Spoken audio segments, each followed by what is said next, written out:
10 Cats. Hello, campers. David Walliams. Who you gonna call? Yvette Fielding. And their team captain, John Locke.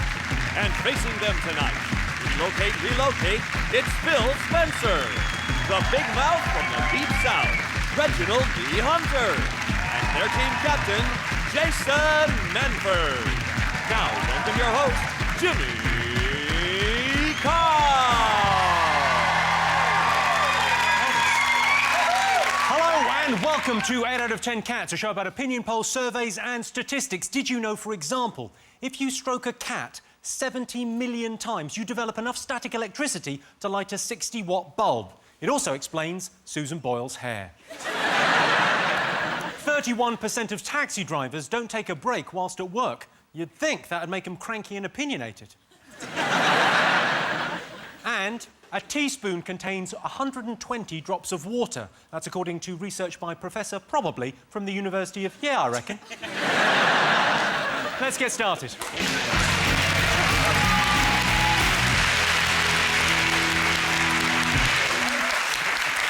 What are you talking about? That's the name of our first round. We've teamed up with a leading polling organisation and they've asked the British nation what stories they've been discussing this week. It's our panellists' job to guess the British public's top 5 most popular talking points. Jason's team, you're to guess first.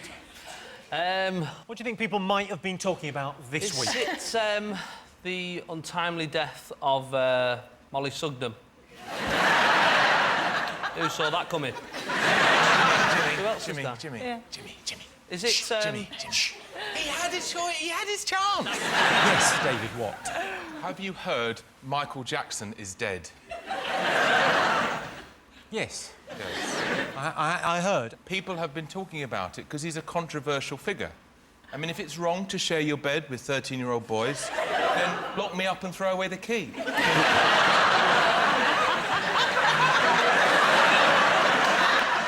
I just thought the coverage, like the night he died on Thursday, was it Thursday when it happened? Thursday, yeah. I mean, I sat there all night just flipping channels between BBC, Sky News, just trying to see how many different ways you can say Michael Jackson is dead. There was this lady on BBC News, and she said, Michael Jackson, King of Pop, dead at 50. We go back live to Los Angeles for an update. He dead! He's still dead! The saddest thing is about 10 minutes after his death, you get about 100 text messages from people you've not even seen them for 15 years. And you're like, who's sat there at 1:30 in the morning thinking, I've not seen Jason for 12 years, I might send him a gag about a dead celebrity 12 minutes ago. People say things like he's entrusted his kids. Well, apparently they're not really his kids. He's not the biological father. Yeah. Which actually wasn't difficult to work out. They look like they're related to the Swedish royal family. Do you know their names? Prince Michael, 1, 2 and 3. No. What are your children called? I'm not going to tell you my names of my children. Why not? I don't want you freaking them out as well. Poking your head over the fence going, hello.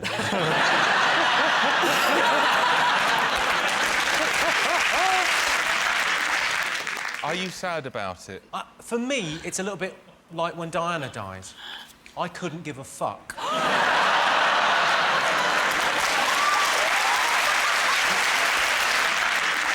The audience, how do you feel? Are you good at... Do you feel sad?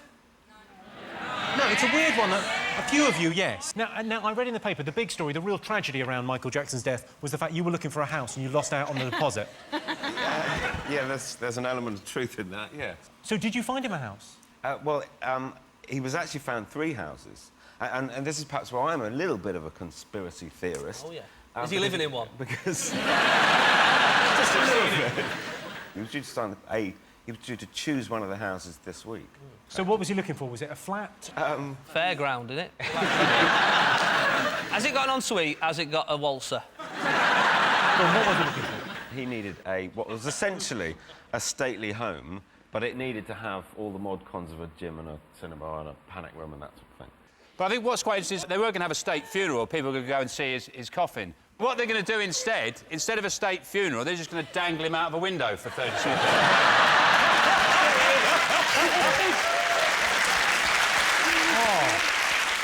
Let's have a look and see whether Michael Jackson is one of the most talked about things this week. I imagine he's right up there. Yes, indeed. I think the highest percentage we've ever had. Yes, Michael Jackson has passed away. You could tell Michael Jackson wasn't well. He hasn't looked himself since about 1984. Jason, what else have the nation been talking about? It's been hot. Really hot. Apart from in where I live, where it's not been. I'm from Manchester. It's been hot. Where have you been? Yeah, but you're in, like, cold places a lot of the time. Everything's hot to you. You know what I mean? You're like, oh, that was a cold spot. You're like, no, it doesn't. You just live in Manchester. Oh, I'm getting something here. Any thoughts on the weather, Reg? Yeah, it's hot. Probably ain't gonna be hot all that long. And if it stays as hot as it is, you're gonna have Spanish people coming over here to have sex. So. Isn't there some government new system, an alert system? There is now an official alert. Yeah. What a load of old rubbish. Sorry. As opposed to what you do.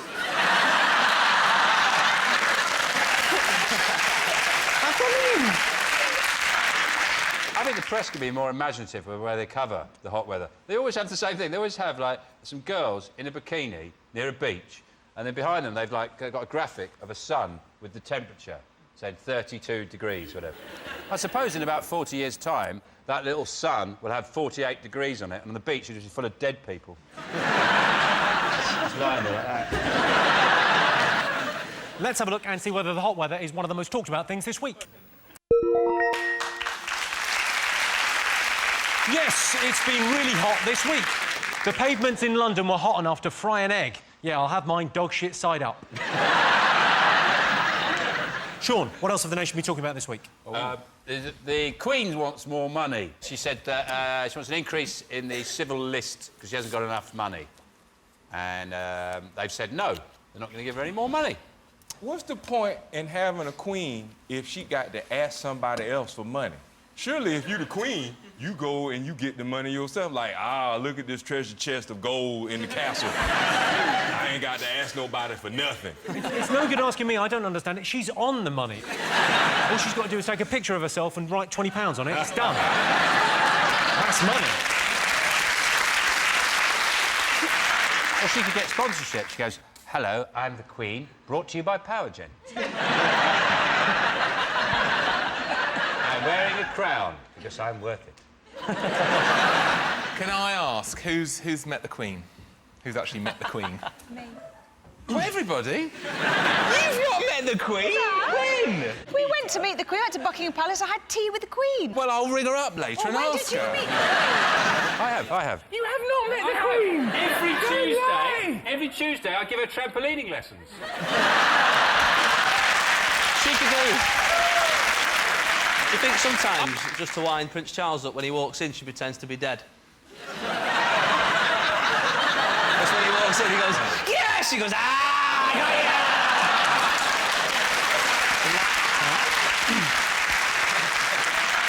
Let's have a look and see whether the Queen's financial problems are one of the most talked about things this week. Yes, this is the story. The Queen has asked for an extra £7 million from the taxpayer. If the Queen is struggling to live within her means, there is a simple solution. She should book 50 nights at the O2 and then fake her own death. Fingers on buzzers. What else have the nation been talking about? Jason. Is it that the US Army, the soldiers, they've pulled out of Iraq? They've withdrawn from Iraq, apart from the 128,000 soldiers that are going to stay there. Imagine being that. That was a good news, bad news day, wasn't it? Good news, we're leaving. Bad news, you're staying. All right. The soldiers are withdrawing from Iraq. Yeah, go home, quick wash, straight off to Iran. It does seem a bit weird, though, doesn't it? Finish there, that's all perfect. That's all fine.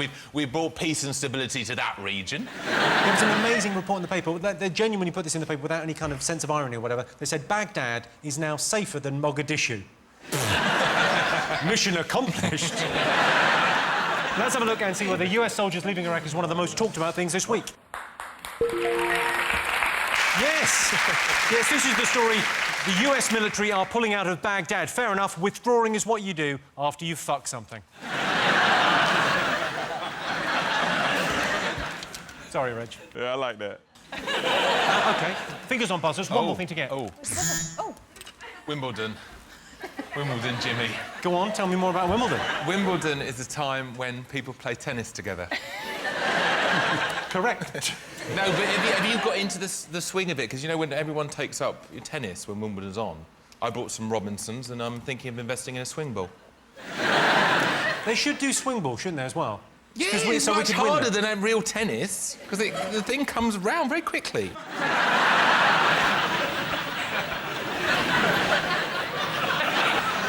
Also, we've got Andy Murray. It's a weird... Obviously, when we're recording this, we don't know whether he's got through to the final, whether he's going to win. Loads of people were complaining about Andy Murray, said, oh, yeah, but I don't really like him. He's not very likeable. And I think, well, he's trying to win Wimbledon, not present this morning. Have you been following the tennis? I watched it the other day. I enjoyed it when they had the match on late at night with the roof.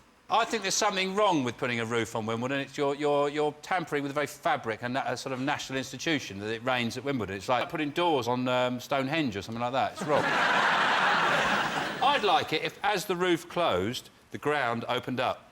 And all the crowd fell in. I like the grunting, though. That's where they earn their money, don't they? The grunting, which they're trying to ban. How can you ban grunting? Shoot them. I'm a blind bloke who normally hunts pigs, like that, sitting there, and he hears a... To be honest with you, I think that's a ratings winner. It is weird when you listen... Like, I was watching a match the other day, and I had it on Sky Plus, so I was watching it about 1 o'clock in the morning. My wife was upstairs, and she could hear grunting coming from the telly. It's like, what are you watching? I was like, just the ladies playing tennis, that's all. Like, you know what I mean? So why is there a bass guitar making some music? I don't know. Was the lady playing tennis going, oh, yeah, big boy. Oh, oh.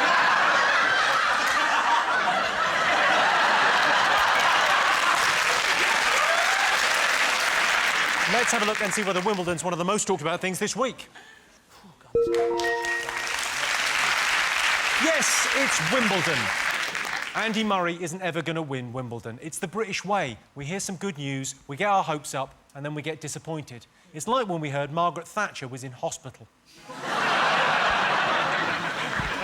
So those are our top 5 stories this week. In other news, parole has been denied to Ronnie Biggs, the great train robber. I say great train robber. He robbed one train and he got caught. It's not great.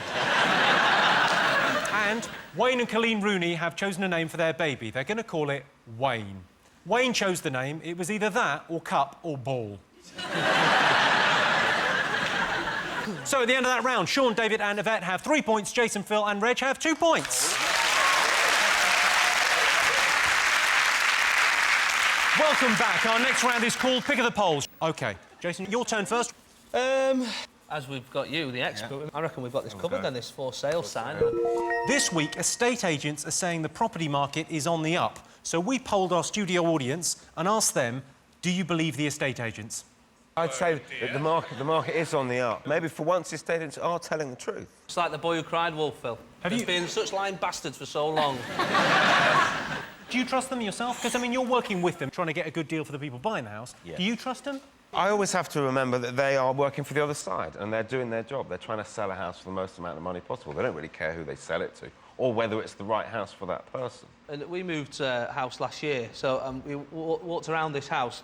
My wife has loads of questions, like, lined up. You know, what are the schools like around here, what the neighbours like, all that sort of stuff. And then the woman who owned the house, she said to me, have you got any questions? And I sort of panicked, and I said, oh, is this house in a Domino's catchment area?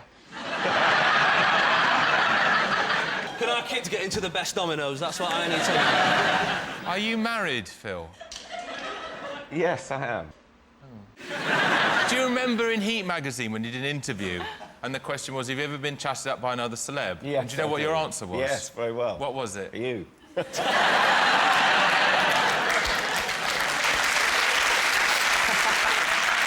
When did I chat you up? No, I was bidding for a dress. Yes. There was a dress that I thought my wife would look very beautiful in. Well, I heard this voice in my ear. Yeah. Go on, Phil, you look really lovely in that. And I turned round laughing, spotted you, and there was a look in your eye. I thought, actually, he wasn't joking, was he? Did you feel my erection as well?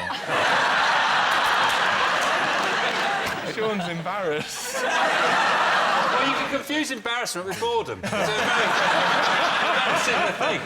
OK, so this week, estate agents are saying the property market is on the up. We polled the studio audience, we asked them, do they believe the estate agents? No, they don't. OK, well, I can tell you the answer is no. The majority of the audience, 56%, don't believe estate agents when they say the market is going up. Estate agents are terrible liars, or as they would put it, delightfully untruthful with a huge potential for exaggeration. Sean, David and Yvette, what do you like the look of? The fat man on the beach. You've chosen the people on the beach. Here is a clip to illustrate that question. It's time for Zui King English, a new morning training program for Japanese. Zui King English is truly a revolutionary method to make your muscles learn English. Are you ready? Let's Zui King English!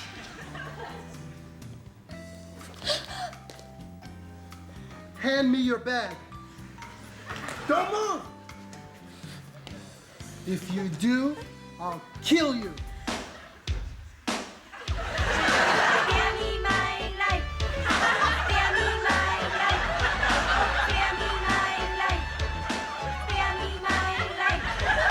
What's the matter? Calm down and speak slowly. I was loved by 2 men. I was loved by 2 men.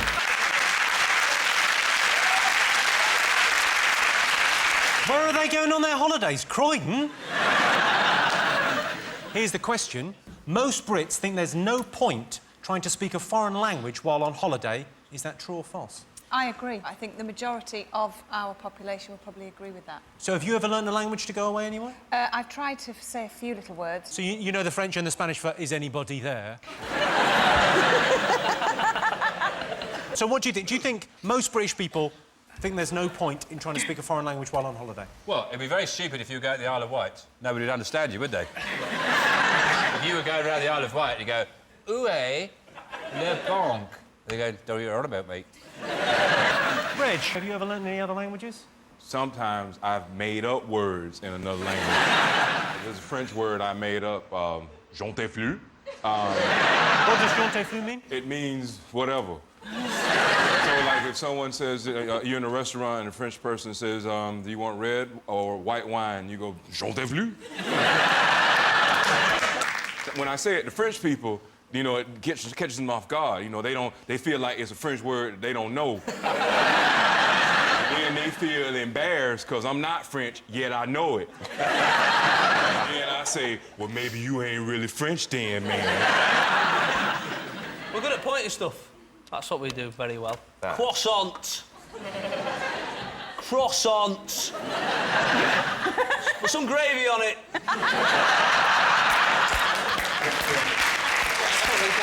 We're good at that. We've been on holiday together, haven't we, David? Oh, yeah. I've got a photo. Do you remember this?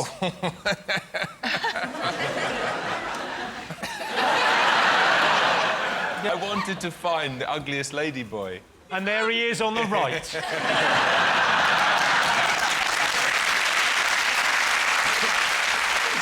I went with my friend Robin. Yeah, I remember Robin, Who is gay. My friend Robin is gay. I've got a gay friend. What of it? That was a huge shock to all of us. No, but we went to some straight sex shows, and he said, well, we've been to lots of straight ones. Can't we now go to a gay sex show? I went, oh, all right, then. And he took me to this show, and these men... Can I borrow you for a second? No. Phil, can I borrow you for a second? Phil, can I borrow you? No, because these men... This was all right, Phil. It's all right.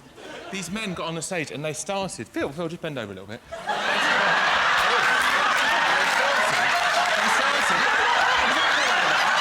And they went around the audience and they went round to people's laps. Go, lean over, Phil. And they started bombing. Lean over, Phil. They started bombing people. I was shocked. There's nothing you can do. I was shocked and horrified, and I only stayed an hour. So most Brits think there's no point trying to speak a foreign language while on holiday. True or false? True. Yes, true. Jason? It's got to be true, hasn't it? Do you think? It's got to be true. We said true. Yeah, but we can also say... No, you're just copying what we've said. Hey, man, you didn't invent the word true. All right, then, David, we'll go false. Yes. OK, so you're going false. I can tell you the answer is false. Oh, yeah! Yes, 82% of Brits think you should try to speak a foreign language while on holiday. I think it's pointless. Los pointless. No needy learning language, comprende? So in the end of that round, it's 3 points to Sean's team and 4 points to Jason's team. And the winner is the name of our final round. Here is your first one. Best way to get the attention of someone you fancy.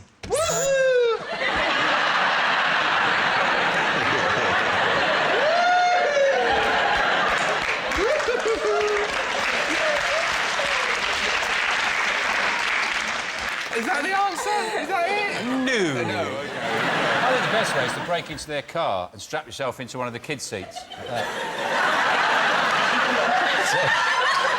When they come in, you go, "Hi, can you look after me?" Move your hands, because I can't get close to the buzzer, can I? You put your hands there. You don't need to, that's their answer. When I try to get attention to somebody I fancy, I probably do the thing British people don't know about. I talk to them. But, I mean, I don't expect y'all to know too much about that. Not on the list, Red. What do you think? How would you get the attention? Show me tits. Show 'em your tits isn't there, but you know what? That is going to work. Build a fun fair in your garden.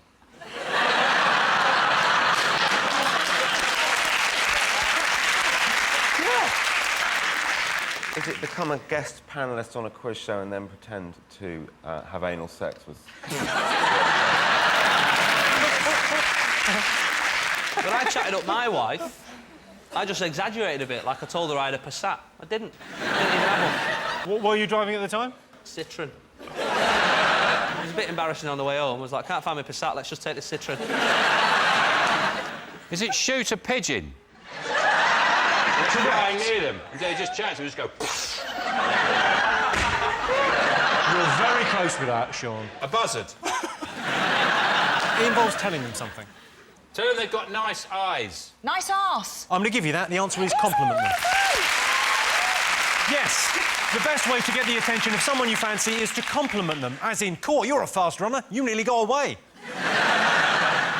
OK, next question. This is you'll enjoy this. Sorry, can I get my hand near the buzzer? No, you need to supply a written application to use the buzzer. I will send that up to the committee, and then you will get a piece of paper telling you back that it's now time and you're able to use my buzzer. OK. Most common superstition. If a bird shits on you, it is lucky, but you do have to take her out for dinner first.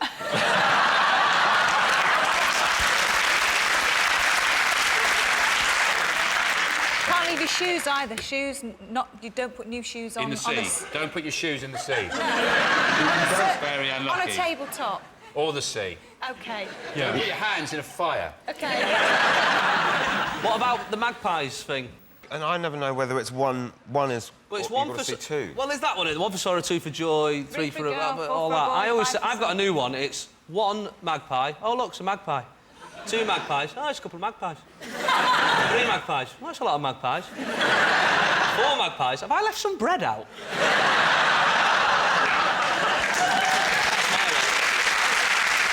I'll give you a clue. It involves touching something. Touching wood. Oh, yes. Correct. Right answer. Oh. Yes, the most common superstition in Britain is touching wood. Is there life after death? On the one hand, you've got scientists like Richard Dawkins and Stephen Hawking saying no. On the other hand, you've got Mystic Meg and Yvette Fielding saying yes. I don't know who to believe. Well, that sound tells me it's the end of the round and the end of the show, which means the final scores are Jason, Phil and Reg have 4 points, Sean, David and Yvette have 5 points. They're the winners. Thanks to all our panellists, our wonderful studio audience, and to all of you for watching at home. That's it from us. Good night.